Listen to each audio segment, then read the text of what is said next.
So, welcome to Men on Scandal. It's our show about scandal from a man's perspective. And right. We, of course, are men. Troy Johnson, Mark Clark. Yes. I'm Tony Scott. And, It's a man's world. This is a man's world. First, I've got to say congratulations to Kerry Washington because apparently she's with child. Yes. Wow. So congratulations. I hear she's like 4 months. Is that what you're hearing, Mark? I'm hearing that she's carrying a gut full of her football playing husband's seed. You Got a know, little Asamoah walking around there. not a Yes. gutful, man. Come Got a on. gut, man. So congratulations, man. She's making she's having a perfect storm of success this last couple years, huh? This is true. This is And very true. well deserved. Oh, well deserved. Yeah, well she deserved. is. Congratulations. Yeah. Damn So it. this episode was called More Cattle, Less Bull. I'm not real comfortable with the Jake and Huck collaboration, man. I'm not real happy because neither one of them should be trusted because Huck's a trained killer and this other guy is a master strategist. Mm-hmm. They're like a little spy team working together. And you're right, the two personalities don't quite match up because you don't know when Huck is going to have Snap. a moment and just flip out. It feels like that's going to happen. Yeah. Yeah. Huck, as you said last week, Troy. Huck's on the edge, Yes. and you're right, both of them. But hey, it'd be a hell of a fight. Though they're both killers, man. Yeah. I got my money on Huck on that one though. Yeah, Huck is slice an arm off and then look at you, write a But note you know- in your blood. But you know what he won't do? What? He won't take that damn shirt off, will he? Crazy as hell. You don't see him in a wife beater or shirt off. So Cyrus and Melly are talking to a possible candidate to hire to run the campaign, and the guy tells them flat out, Yeah. Melly is a frigid shrew. Yes. I think I had frigid shrews one time with a salad. They're pretty good. You put cucumbers. Not too bad. Not too bad. And then he says that Fitz looks like he hasn't had a good screw in a while. Yeah. And then he says this campaign's a disaster. No offense, but I don't want any part of it. I He don't work walks for out. I don't work for losers. That's what he This said. I guy's don't a work for loser. losers. Right. Wow. In the Oval Office, no less, he says that. Yes. Cyrus had that look of I knew these things, but damn. You had to say him in the Oval Office like that. Damn. And the meeting everybody was waiting for, the president and Eli Pope. Mm-hmm. They finally get together. Now Eli doesn't like the president. That's pretty obvious. But does he not like the president because of their past or because of Fitz's relationship with his daughter? I don't think it's either one. I think Eli says he kind of alluded to this. I don't answer to anyone who holds your office. I don't give a damn who's president of the United States. Right. You're the last person who's had this job. The other 5 in front of you, I did this. I pumped their ass too. So say nothing new. This is what I do. That's one of my lines of the night. That was one of my favorite lines because it's like we've never really heard that. It's like as citizens, we were like, oh damn. I thought the president was the highest office. That's what I thought. Yeah, we thought wrong. Is it possible in real life that there's somebody that doesn't answer to President Obama? You know, outside of Michelle? I can see that. I don't even know if Michelle does. Yeah. I can see Really? that. You think so? Yeah. Oh yeah. The buck stops here. Yeah, but you know, Mark's a conspiracy theorist, though. So you know, Lord, he's a conspiracy theorist. No, but it's really when you really think about it, guys. Yeah. Come on, man. All right. Come on, son. Come on, son. So Quinn is 613, baby. Yeah. So Quinn got grounded because because of Huck. Yes. Yeah. She's grounded. And I got to be real honest with you. I was kind of glad to see that because I think she was straying out of her lane a little bit. Yeah, she's trying to be a junior Huck. Yeah. I mean, he called her out on that last week, and then I just picture Huck with that. You know, he has that sad face, like when he's giving you the straight information. He's like, he's got it's just like this. What does he do, man? I found the information on the. Oh God! I found it right here. It's right here. It's that black hole face. Yes, yes. Like I just saw I just saw the face of death. Yeah. And I'm about to tell you about it. When he has that face, I think he took that face to to the crew and told them, this girl keeps looking at my stuff. And I think they were like, oh no, this guy is a killer. If she strays, then we're all getting killed. So yeah. So she's grounded. So they're in Montana. Harrison, Abby, and Quinn, and Huck. This would have been a good time for Harrison to take a break from the plaid on plaid. Oh yeah, yeah. You're in Montana. You don't have to wear that. Wear some bibs. Wear some bibs with French cuffs, man. Yeah, man, come on. This would have been a great time. So they're there. Harrison was rocking the hotel style pants. For those. No ballroom.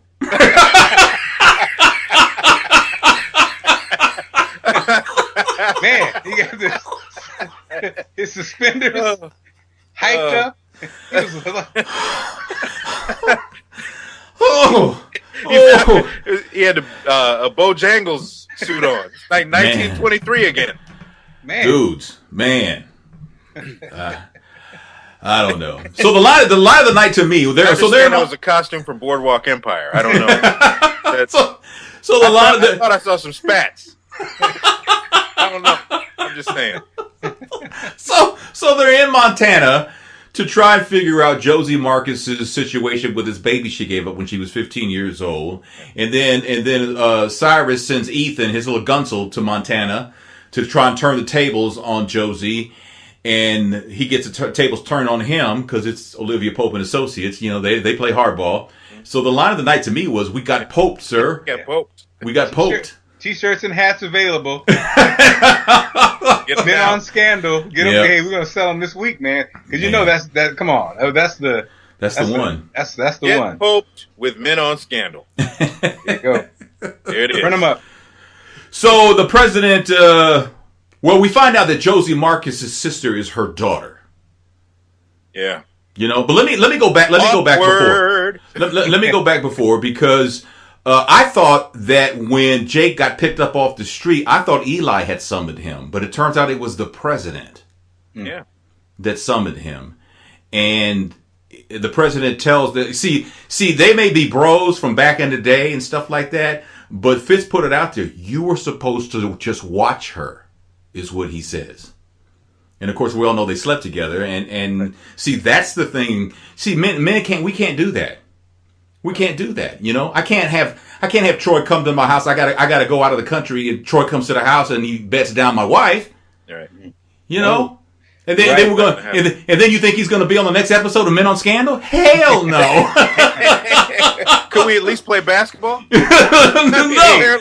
Apparently it's okay to play basketball with the guy that slept with your girl. Yeah. Well, now, guys, you call me a conspiracy theorist guy? Mm-hmm. Well, all right. Let's look at this, my brother. 2 white boys playing basketball. Well, 2 white boys kicking it with a sister. Well, they play Average White Band in the background as they played basketball. Pick up the pieces. See all that? That was planned, my brothers. That wasn't happenstance, man. That was planned. Average, it was all put together. They're better than average white boys. So the Average White Band. So the president asked Cyrus in the Oval Office, "How do I get rid of B613?" Yeah, and Cyrus shut him down. Yes. And took him out of the. Apparently, the Oval Office is bugged, and everybody. It's like the worst kept secret, I guess. Huck was looking at some tape earlier in the show. Yeah. He's like, hey, they had roast beef for lunch. What you looking at? The Oval Office. Man. So here's where things got interesting to me because when Josie Marcus, who hired Olivia Pope to run her campaign, so they go to the presidential debate. And some governor who's running says that Josie may have something to tell y'all tonight. Mm-hmm. And so he puts the ball in Josie's court. Josie doesn't really know what to do. Then she just says, what the heck with it.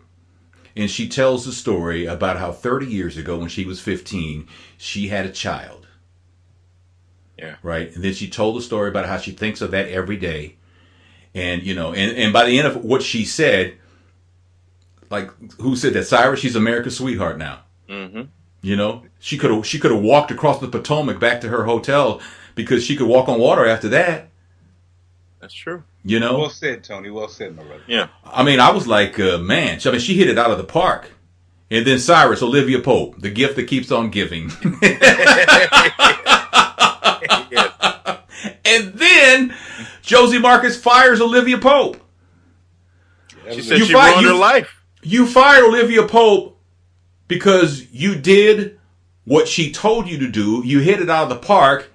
And this puts you in front of a situation where everybody's going to feel really what you said. And you fired her for that?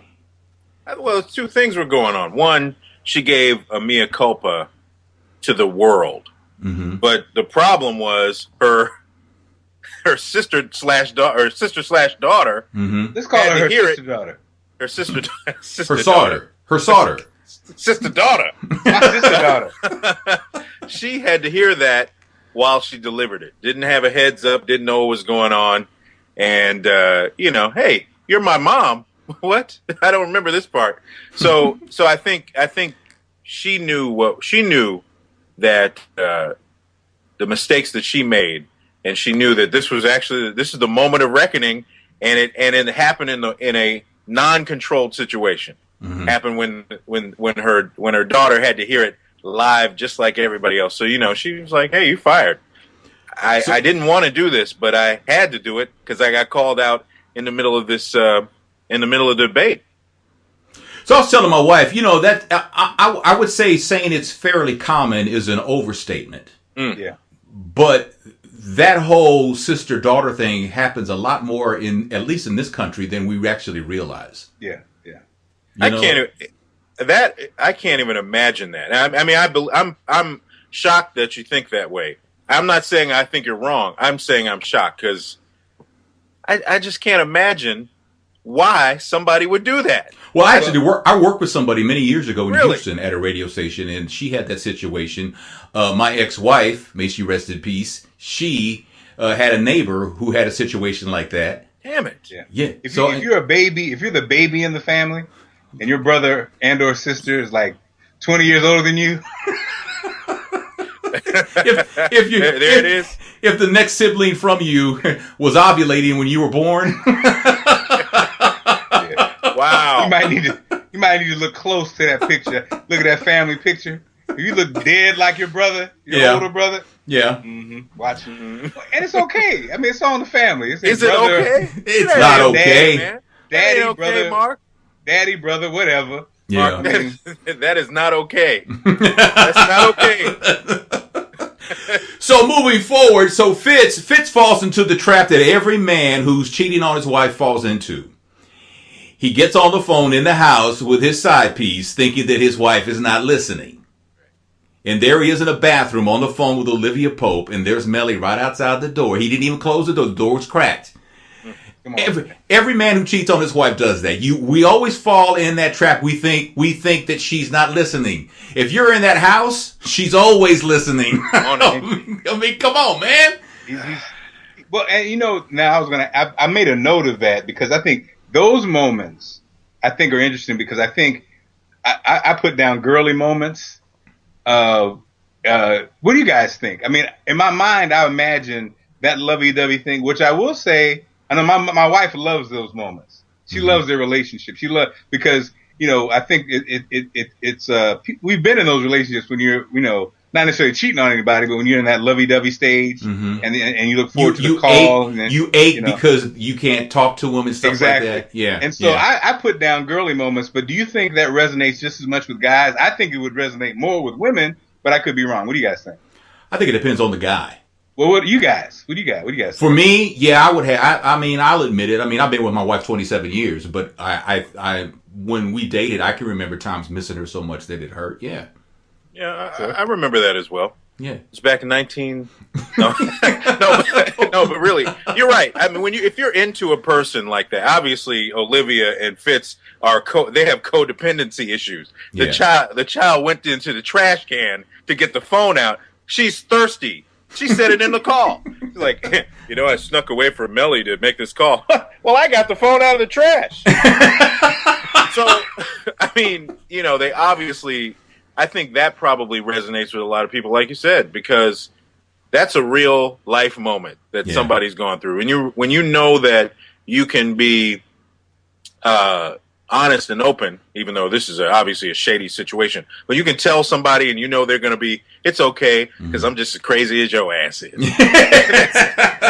But you know what? It's been fairly apparent since the first season, but Fitz can have Olivia any way he wants her. Yes. I mean, her nose, she can deny it all she wants, but at the end of the day, her nose is wide open. Man, too many visuals for me, man. Can't take it, man. So Olivia wants Jake to take her to the correspondence dinner, and he agrees to do it. No, but he knew full well that he was being used. Let's talk about that. I don't think he knew full well. Did he know full well? He knew. He's a smart man. He knew. He knew exactly what was going down. Yeah, he knew what was going down. He got, as they say in D.C., he got jive carried, man. I heard that here. Now let's talk about that. Yeah. Have you been in that kind of a situation? Are you familiar with that kind of situation where you're the springboard, the driver, the something? You got used. Yeah. I've been there a couple times knowingly, and it was okay. In high school, I took a young lady to a dance who was engaged, and I think I was. Good job, man. I was the choice because it was like he ain't gonna ask for none. And it was so well known that even the dude was like, "Yeah, go ahead and take Mark." Wow. He ain't gonna do nothing. Go ahead and take Mark. Well, what did that do for your self-esteem, man? You can get butt naked if you want to. He ain't gonna do nothing. So, you know. Oh, man. How'd you feel about feeling that way, knowing that the joke's on you? It was cool. It was a lifelong friend, and it was cool. It actually was cool. But I mean, I knew the deal. Like, all right, man. Yeah. And I've been there. Yeah, I've been there before. Man. In relationships too. You know, Man. I told Trey. Remember the one time the long distance when you're in that long distance and you know everything that was going on in somebody's life. So I was talking to her and I heard roar roar. I was like, "What is that?" She's like, "Oh yeah, I got a dog. I didn't tell you." Wait a minute. We tell everything about what's going on. Right. Oh, you got a dog. Oh, man. A dog and some doggy style. Hey, wait a minute now. Pump your brakes. So Olivia gets the look from one of the Secret Service men. She's being summoned. Yeah. And she thinks she's being summoned by Fitz. Again, Jake right there knew, like, see, why am I here? Yeah, he told her go. On the couch. Yeah. But go ahead. Yeah. But Fitz didn't summon her. Melly did. And Melly wants Olivia to run Fitz's campaign. She says he needs you. I need you. We need you. Man. Come back to us. I wrote that quote down. I wrote it down right here. Come back to us. So Jake leaves Olivia at the correspondence dinner because he says he don't play second fiddle to anybody, not even the president. That's right. Well, that's ridiculous. He was been playing second fiddle. He's been second fiddle the whole time he was in the orchestra.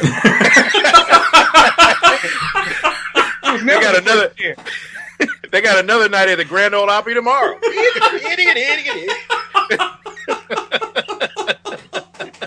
So Josie now wants Olivia back. Now I don't think Olivia's going to go back. Has she committed to the Fitz campaign? First of all, that is the most outrageous moment ever. That is the most unlikely. You could not take that moment with Melly and Olivia and put it in a life situation and expect it to go like that. I don't think. You're right. I don't believe a woman. You're right. Could check all of that baggage at the door just to get her husband reelected president, so he could do what? Do all this shit again. That's what's gonna happen. Isn't that Hillary Clinton? You think Hillary ever met any of Bill's mistresses? Oh, No. yeah, I mean, we are president. Like you said, man, this is the office. This is the president. Yeah. This is the life. This is our lifeblood. This is what Yes. we live for. Right. No. So But- the woman, the woman's side of her, woman wife side, I think, I don't know, is fighting with the professional history thing. But there's a breaking point. I mean, they've already been president and first lady. Hey, we could pack this up and go home. Mm-hmm. Do you want to do, obviously for television's sake, of course, but I mean, the question would be, would you go through all that over again with the mistress running things? Well, let's look at Hillary. Let's look at Hillary. I'm just saying, what did Hillary get out of it by not falling apart when her husband went through what he went through? Well, she got a career in politics. Yeah. And possibly she might be the president one day. Right. Okay. All right. So we're going towards the end of tonight's episode, and we find out, oh, Lord, Quinlan went and got herself a gun. Yeah. So now she wants to do the killing part of what Huck does now. Come on. Has she lost her mind? What did he say last week to her? I forgot what the line was. Something like you just like what I do. You're interested in what I do. Yes, you're interested. She's interested. That's why she was grounded. She's Man. interested. But now she got a gun, man. To do what? I mean, it was like you're in the middle of Montana turning in some stuff for a store credit, and you walk out with a gun. I guess in Montana, that's probably what the option is. Oh, we got some guns. yes. What's she gonna do with it? She lives in Washington D.C. You can't have no damn gun in Washington D.C. We got some Chico sticks or guns. What you want? I'll take a gun. So here we are at the end. Huck says he has figured out Operation Remington. Damn. And what he says now what we're left with at the end, who shot down the plane that had Maya Lewis on who is Olivia Pope's mother? Who ordered that? Did the president? Because my understanding was Olivia Pope's mother died when Olivia was 12 years old. Well, Fitz wasn't president then, but he was flying missions. Yeah. So did Eli Pope give the order back in the day to shoot down that plane? Fitz had no idea who was on the plane. Of course, Eli Pope did. So is that where we're going with this? Yeah. It sounds like that's the setup. The tease kind of alludes to the fact that the storyline is that Olivia's mom was shot down and Fitz is the one who did it. Mm-hmm. So she's he may have done it, but may have done it under orders, not knowing who he was shooting down. But because it's her mom, she doesn't care who it was. Oh, I understand that. Yeah. I mean, she's going to confront him in the Oval Office, which I think is where they will have sex. And again, I don't know, man, because I think her dad's got a video feed of the Oval Office, man. I don't know, because you remember, like, when I think it was the first or second season, they were in the Oval Office and they had to go behind a curtain. Remember that? Yeah. So I don't know. So do you think Maya Lewis is actually dead, or has she been recovering on an island somewhere and they're going to show up? And who's going to play her mother if they do? Would it be somebody like Angela Bassett? Yeah, Jennifer Lewis. Nah. The loud, sassy mother. No, you didn't try to shoot me down.